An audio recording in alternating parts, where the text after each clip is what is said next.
Training Model 5.3 Calibration for Soil Fertility. AquaCrop looks at the interaction of the crop and the soil, and we have studied that this is affected by management. One of the management is soil fertility management. To obtain an accurate response to soil fertility, there is need to calibrate the crop for soil fertility. So the objective of this training module is to understand the procedure to calibrate the crop response to soil fertility stress. Since it is a crop characteristics, it has to be done in the crop file. Let's first study the crop response to soil fertility and then look at the calibration process. Soil fertility stress results in, on the one hand, a smaller canopy cover. This is the result of three effects. One is that soil fertility results in a less dense canopy. Secondly, that we have a slower canopy development. And finally, there is also a canopy decline during the crop cycle. The other effect on soil fertility stress is on the biomass water productivity, which will decrease as more and more biomass is produced. The smaller canopy cover results in less transpiration, and as a consequence, we will have less biomass. On top of it, also the biomass water productivity will decline.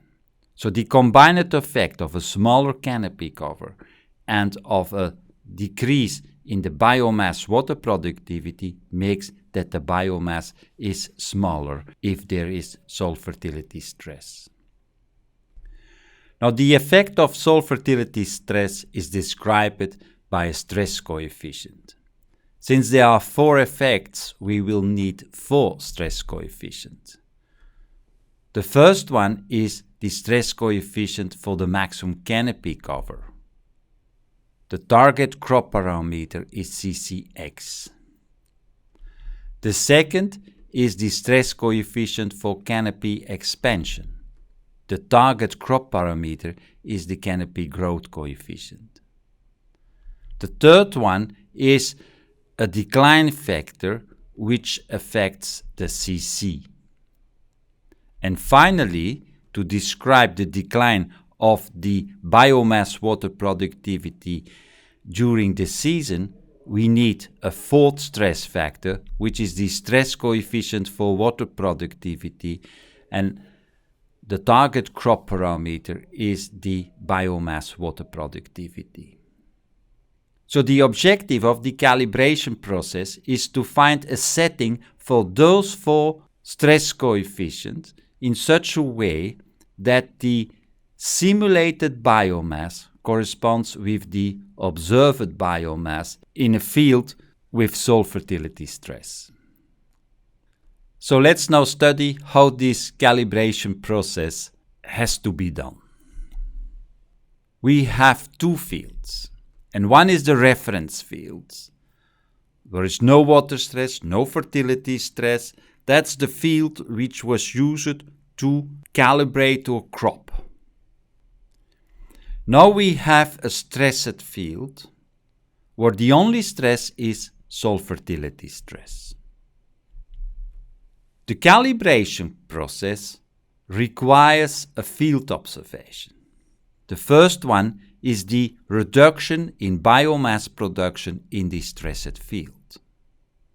And the second one is the canopy cover during the crop cycle in the stressed field. Let's switch to AquaCrop to demonstrate the calibration process. Since we are going to describe the crop response to soil fertility, we need to do that in the crop file, because that is a crop parameter. So I click on crop and I go to the update of the crop characteristics.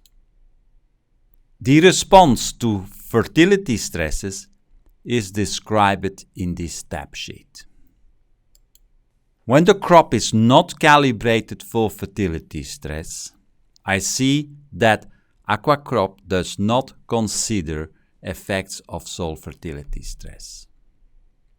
To calibrate it, I need to click on this radio button so that the effect of soil fertility stress on biomass production is considered. If I click on it, AquaCrop switch directly to menus in which I can calibrate soil fertility stress.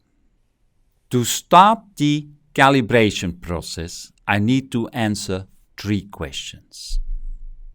Question number 1. What is the biomass production in your stressed field? That's the field where there is soil fertility stress. The second question is, what is the maximum canopy cover at the mid-season obtained in your stressed field? In your non-stressed field, I know that it is 80% because that is given in the crop file that was tuned by taking into account plant density. Now the maximum canopy cover might be less in your stressed field. The third question consists of the decline of the canopy during the crop cycle. Is it strong or small? Let me give you one example. Let's assume that indeed, due to fertility stress, the biomass production is reduced by half. That is the answer to the first question.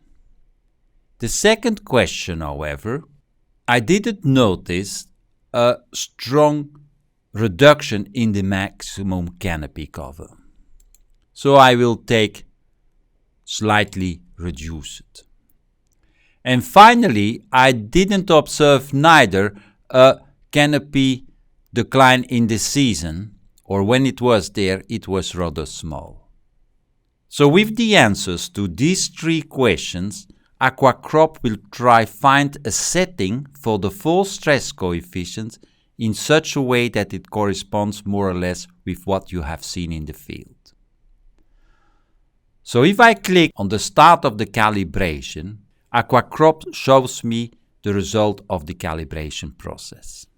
AquaCrop proposes a certain reduction in the canopy cover, which is shown here, resulting in a reduced transpiration. He also declines your biomass water productivity as more biomass is produced. So that reduced transpiration in combination with a reduced biomass water productivity gives me that observed relative biomass of 50%. In the field, we observed a rather well-developed crop, but most likely the color will not be dark green, and as a consequence, the photosynthesis is not that effective, which is given by the reduced biomass water productivity and result in a low biomass production. I still can further tune my observed canopy in the stressed field by changing settings of the KS coefficient.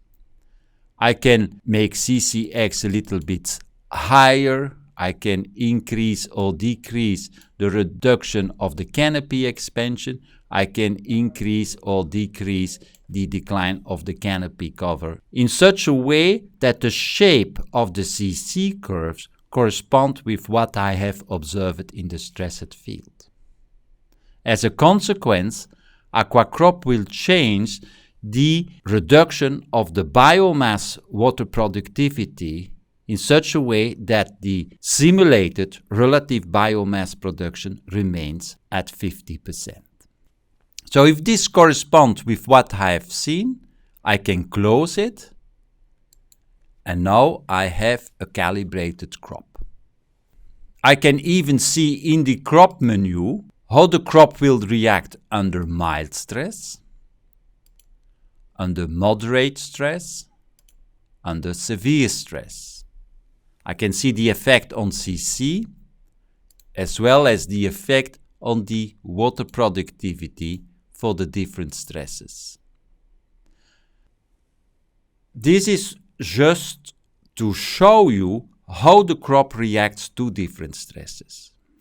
Once running a simulation, we have to specify in the field what is the real soil fertility stress.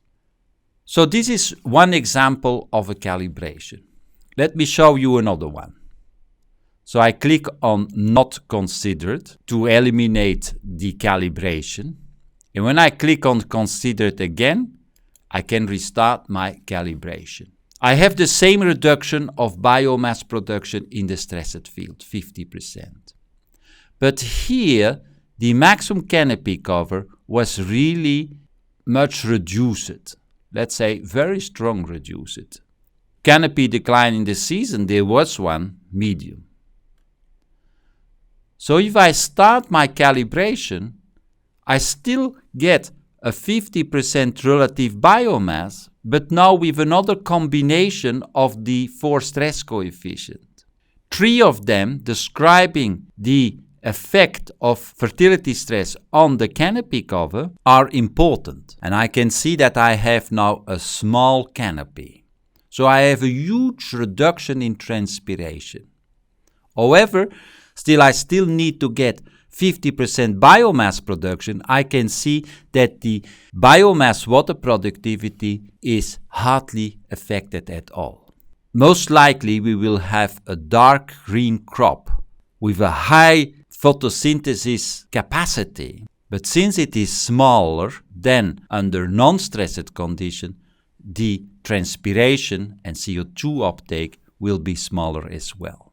Once again, I can further fine-tune my canopy in such a way that it corresponds to the observed in the field. When I close it, once again, I have a calibrated crop and I can study how the crop will develop for mild stresses, for moderate stresses, for severe stresses. This concludes the calibration process in the crop file.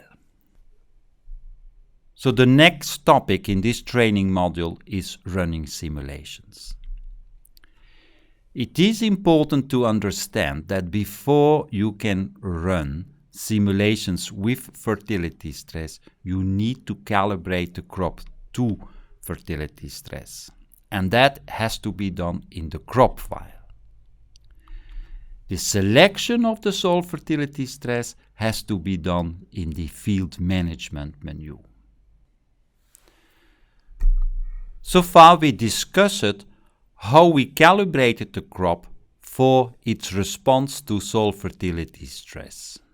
Once that is done, you need now to select the soil fertility level in the field as a parameter of field management. Let me run an example. So we have a particular climate, a calibrated crop for soil fertility stress, an irrigation strategy, and a soil profile. We know that there is fertility stress in farmer's field. Therefore, I select field and I'm going to update the field management. The one I'm interested in is the soil fertility stress. Here I see the canopy cover for non-limiting fertility. I know in farmer's field that due to fertility stress, the biomass production which can be obtained in a good rainy year is only 70%. So there is a reduction of the biomass production of 30% due to fertility stress. Let me save this. So that is a moderate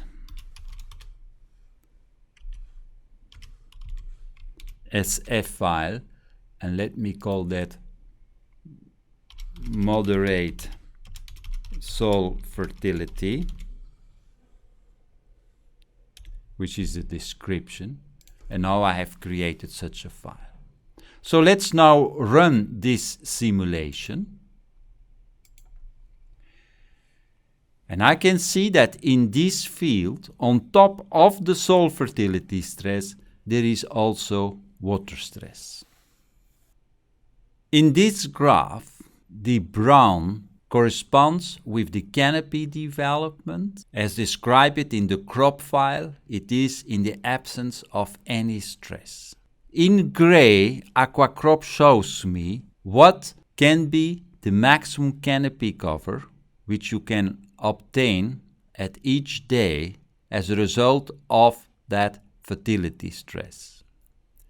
In green, AquaCrop shows me the canopy development in the field as a result of water stress and fertility stress. I can see here that my production is not 70% as in a good rainy year, but due to water stress, the relative production is only 62%. Finally, let's look at some applications which demonstrate the performance of the rather simple soil fertility module in AquaCrop.